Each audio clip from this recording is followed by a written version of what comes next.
Aneh enggak sih lihat Bang Kumis di format baru ini, format lebih panjang gitu. Bukannya hanya main jokes-jokes gitu di TikTok sama Instagram. Tapi ya aku mau bikin video ini karena kita sudah mencapai 50.000 followers di TikTok dalam waktu yang lumayan cepat sih, dalam 4 bulan sama 4 hari ini. Karena aku merekam ini di 8 Juni sekarang. Tapi aku mau ucap terima kasih kepada kalian semua karena emangnya cepat sekali kita naik followers. Dan kalau nggak ada kalian ya nggak ada saya juga gitu. Jadi terima kasih banyak sudah support Bang Kumis ini. Kemarin aku posting ini di Instagramku. Aku minta kalian untuk tanyain apa aja ke aku. Dan emangnya banyak sekali aku dapat pertanyaannya. Lebih dari 200 kayaknya. Jadi oke, kita mulai aja. Ada yang nanya, Demi menjaga pertumbuhan ekosistem yang baik dalam pencernaan, bisakah kita ngopi bareng? Jadi jawabnya begini ya, dengan mempertimbangkan fakta bahwa kita sama-sama manusia yang punya kemampuan untuk mengonsumsikan minuman yang dikenal oleh masyarakat umum sebagai kopi, aku hanya punya satu pilihan untuk menjawab pertanyaan kamu dengan benar, yaitu bisa. Tapi kalau kamu nanya, kalau aku mau minum kopi bareng atau kita bakal ngopi bareng apa enggak, itu pertanyaan yang lain gitu.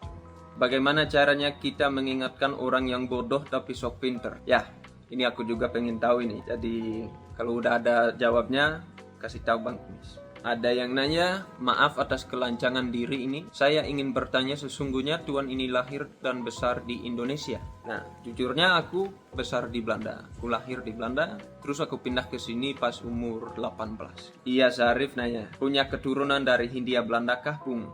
Atau aku panggil Menir saja. Jadi aku udah pernah tes darah atau tes DNA maksudnya, dan beneran nggak ada keturunan dari Hindia Belanda. Dan kalau kamu boleh panggil aku Menir aja, ya boleh sih. Karena Menir itu cuman sebutan untuk tuan atau bapak dalam bahasa Belanda. Jadi sebenarnya nggak ada hubungan sama VOC atau penjajahan gitu. Aku kalau di Belanda mau tanya sopan sama seseorang yang laki-laki, aku juga sebutin dia Menir gitu. Bang, lu ada campuran Indonesia kah atau pure bule? Aku pure bule. BHRMNP nanya, Bang Kumis / Kang Bumis, kelahiran mana? Tahun berapa? Tinggal di mana? Salam kenal. Jadi ini kepo banget ya orangnya. Jadi aku lahir di Belanda, di Amsterdam, di tahun 2002. Dan aku tinggal di Bali. Semoga Anda tidak mau tebak kata sandi saya. Denny Lesmana nanya, di Indonesia pernah berkunjung ke daerah mana saja?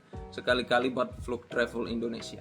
Jadi aku pernah ke Lombok sama Gili juga. Selain itu aku pernah ke Jawa, ke Jogja, sama apalagi? Sama Jakarta aja. Tapi cuman 3 hari Jogja, 3 hari Jakarta gitu. Tapi aku kebetulan ada rencana sama temanku dari Belanda untuk touring seluruh Jawa di bulan September. Jadi itu masih rencana aja, jadi belum tentu gitu. Tapi kalau semuanya beres ya kita kerjain gitu. Pasti seru. Dan aku juga mau bikin travel vlog kalau gitu. Poci Iterve nanya, Bang, bagusan low taper fade atau brewok style? Aku nggak tahu banget apa itu brewok style. Ini yang dimaksud ya, kayak hipster. Jadi kalau aku ditanya ya pasti ini ya, karena aku kan punya kumis seperti itu. Next. Abang tinggal di mana? Udah berapa lama belajar bahasa Indonesia? Jadi aku tinggal di Bali. Berapa lama aku belajar bahasa Indonesia? Itu sama dengan durasi aku udah tinggal di sini gitu. 4 tahun, hampir 5 tahun. Hexagonal nanya, sudahkah Anda membaca buku Animal Farm karya George Orwell? Ya, benar aku pernah baca itu buat les Inggris saya pas masih di Belanda, buat sekolah. Dan bukunya ya emang bagus karyanya, kritis gitu. Kritis sama komunisme. Dan sekarang aku kebetulan lagi baca buku 1984 oleh George Orwell juga. Fendina Jua, nah ya Bang, kenapa muka lu ke bule? Karena aku emang bule. Matthijs Zain, Matthijs aku suka namamu. Orang Belanda juga sering ada nama kayak gini, Thijs atau Matthijs. Dia bilang, kamu kok bisa bahasa Indo anjay? Jadi anjay begini ya anjay. Kenapa aku bisa bahasa Indonesia anjay? Itu gara-gara anjay, aku anjay gini anjay. Aku pindah ke sini anjay. Terus ini kan negara Indonesia, dan menurutku anjay, kalau kamu tinggal di negara anjay, kamu harus tahu bahasanya anjay. Karena di Belanda emang juga begitu. Semua pendatang ke Belanda, mereka emang belajar bahasa Belanda sampai fasih gitu. James said, "Can you speak English?" Yes. Pindah ke Indo gara-gara apa? Aku pindah ke Indo gara-gara COVID sebenarnya di Desember 2020. Tapi ibuku sudah pindah ke Indo lebih awal dari saya. Kalau dia udah 8 tahun yang lalu. Kalau aku ikut ke sana aja gara-gara COVID sama kakak sama adikku gitu. Motira nanya apa yang membuatmu nyaman di Indo? Yang membuatku nyaman di Indo itu sebagian besarnya itu dalam interaksi sosial. Kalau di sini lebih banyak interaksi sosial dan di negara barat interaksi sosial itu sangat terbatas. Kalau kita belanja atau kemana aja, kita jarang sekali berinteraksi sama orang lain gitu.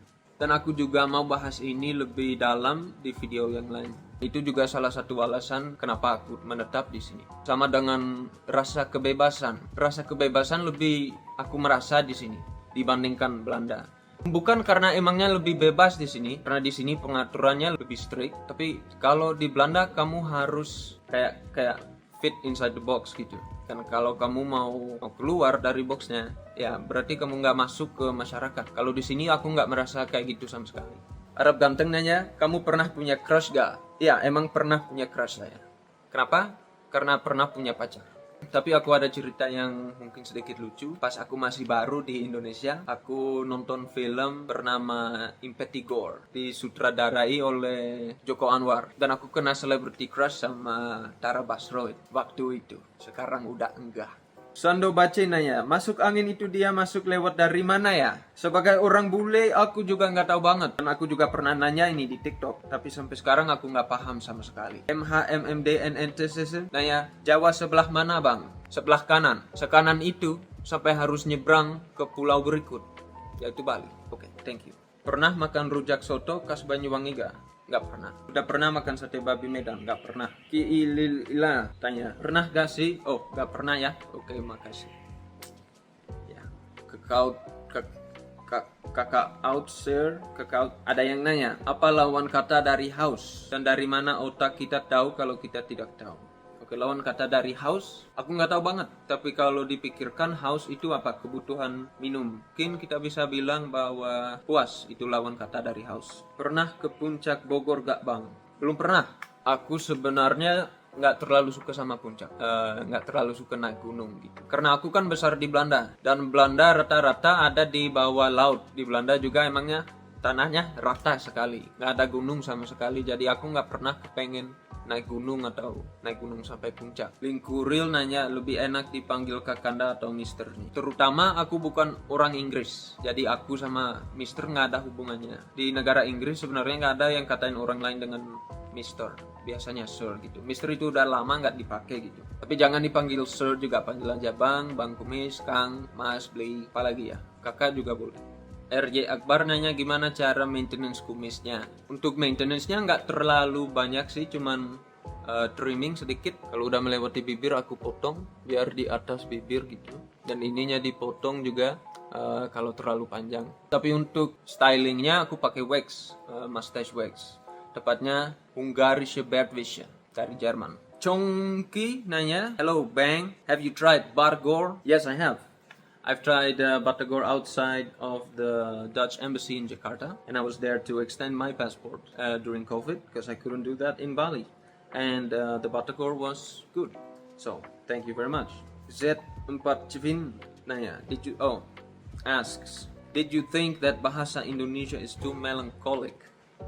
Now, I might understand this wrong, but melancholic means that it's kind of depressing, right? Or it sounds depressing anyway. But I don't think the Indonesian language is that at all, or at least I have never experienced it in that way. Maybe you have, but I haven't. So no, I don't think so. Palmat nanya, sebenarnya akal tuh apa bang? Apa bedanya sama cara berpikir? Jadi menurutku cara pikir itu lebih umum gitu, lebih luas. Kayak cara kita memikir sehari-hari, sadar atau enggak gitu. Tapi kalau akal itu lebih khusus, lebih dalam, proses mikir yang sabar buat nyari kesimpulan atau jawabannya gitu. Tapi tetap akal itu bagian dari cara berpikir. Tapi kalau kita bandingkannya dengan bahasa Inggrisnya kan masuk akal, make sense, atau akal sehat itu common sense, dan itu lebih ke sensasi atau pengalaman. Jadi common sense sebenarnya berarti sensasi yang dialami oleh sebagian besar orang gitu. That which is experienced or sensed by most people. Common sense. Jadi kalau kita bandingkannya dengan bahasa Inggris, ya beda lagi. Tapi kalau kita pakai definisi itu yang bahasa Inggris tadi, cuman karena sesuatu masuk akal tidak berarti itu benar. Karena bisa nggak aku bilang sesuatu yang masuk akal, temanku bilang sesuatu yang masuk akal, tapi apa yang aku bilang sama yang dia bilang itu lawan satu sama lain. Menurut aku itu bisa, tapi hanya bisa ada satu yang benar kan? Oke, lanjut.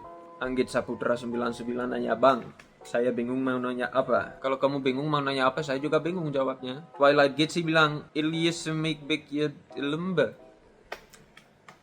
Kayaknya ini artinya I love you so much but I know you don't love me back. Twilight Gate sih, "Don't worry, I love you." Yosuke nanya, "Gimana cara move on terbaik? Fokus dirimu." Juber nanya, "Halo bang, belajarnya bahasa Indonesia dari mana?" Caranya aku belajar bahasa Indonesia itu sama teman, sama orang di jalan, orang sopir juga, pokoknya orang lokal gitu. Aku sebenarnya nggak pernah les atau belajar lewat guru, jadi setelah 4 tahun ya emang lumayan lancar, tapi ya belum sempurna banget gitu. Abimanyu Berfri nanya, "Gimana caranya jual rempah-rempah kayak VOC?" Aku nggak tahu, coba belajar di buku sejarah. Oh, kayaknya ada yang skip tadi, dari kakak Outsir 1453. Dari mana otak kita tahu kalau kita tidak tahu? Itu cuman bisa terjadi kalau kita terbuka untuk berbuat salah. Kalau kita sadar dengan kesalahan kita atau ketidaktahuan kita, baru kita bisa tahu. Tapi ada kan banyak emosi, ego, kebanggaan. Kita harus usir dulu itu, baru kita bisa sadar dengan fakta bahwa kita sebenarnya nggak tahu apa-apa. Felicia lagi nanya, "Kenapa pilih jadi content creator?" Sering disuruh untuk jadi content creator udah dari beberapa tahun yang lalu, dan aku nggak tahu kenapa. Mungkin karena kemampuan bahasa Indonesianya udah lumayan bagus gitu, dan semua orang tahu kan bahwa orang Indonesia itu suka melihat orang bule yang bisa bahasa Indonesia. Dan aku juga pernah mencoba jadi content creator tapi nggak jadi, aku males gitu, dan aku belum siap kayaknya. Tapi sekarang aku jadi content creator untuk mencoba sesuatu yang baru, tapi juga untuk ekspresikan diriku gitu. Raul A nanya, "Bagaimana cara Anda membuat kalimat seformal itu?" Weh, keren. Jadi aku ada banyak pertanyaan kayak gini lagi, dan jujurnya aku nggak bikin sendiri. Aku pakai ChatGPT untuk membuat kalimatnya, dan aku kasih dia prompt dalam bahasa Inggris, yaitu coba bikin kalimat yang terlalu panjang, kompleks, terdengar akademik, macam itulah. Habis itu aku ngehafalin dan belajar kata-kata yang aku belum tahu gitu, yang belum ada di kosakataku, biar aku bisa menyampaikannya dengan lebih akurat dan alami gitu. Tapi sebelum aku belajar soal kalimat itu, aku sebenarnya juga nggak tahu apa artinya itu, apa artinya dengan mempertimbangkan, taking into account gitu. Semenjak aku bikin konten kayak gitu, kosakataku makin besar, makin lebar gitu. Jadi itu memang membantu banget buat bahasa Indonesia. Fadia Mursida nanya, "Kok bisa lebih Indonesia dibanding orang Indonesia sendiri?" Dan aku juga mau bahas ini karena ini sering di komen di konten aku. Ini sering jadi top komen di konten aku. Tapi jawabnya, ya salah. Aku emangnya tetap orang Belanda. Darahku Belanda, aku besar di Belanda. Dan cara berpikir aku juga tetap ada Belandanya. Jadi nggak mungkin aku bisa jadi lebih Indonesia daripada orang Indonesia sendiri. Seberapa banyak pun budaya Indonesia yang aku menyerap, aku akan tetap orang Belanda. Dan itu nggak bisa berubah buat semua orang bule yang tidak besar di sini. Emangnya kita bisa bersifat kayak orang Indonesia atau lakuin hal yang dilakuin sama orang Indonesia, tapi kita tetap di hati kita masih orang Belanda, orang Inggris, orang bule gitu. Tapi itu bukan berarti kita nggak cinta sama Indonesia.